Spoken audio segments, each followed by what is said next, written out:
तर या आंदोलनाच्या वेळेस उद्धव ठाकरे यांनी सरकारवर हल्लाबोल केलेला आहे।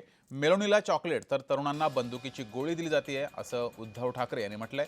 सत्ताधारी झुरळांना घाबरलेत असंही म्हणत उद्धव ठाकरे यांनी सरकारवर हल्लाबोल केलाय।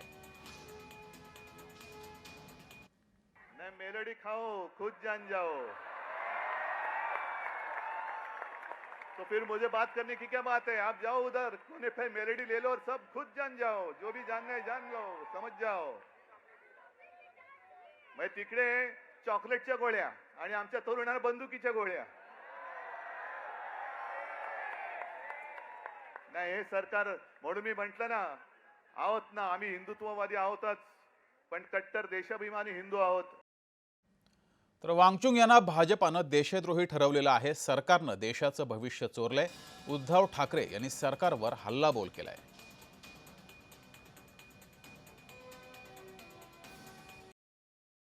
त्या देशाच्या सैनिकांसाठी ज्याने सोलर कॅम्प बनवून दिले, टेंट बनवून दिले, तो यांच्यासाठी देशद्रोही ठरतो।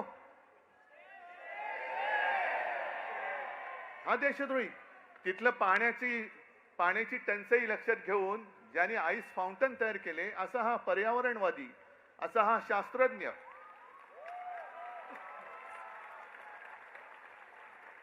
हा यांच्यासाठी देशद्रोही। मग नेमकं देशप्रेम आहे तरी कुठे?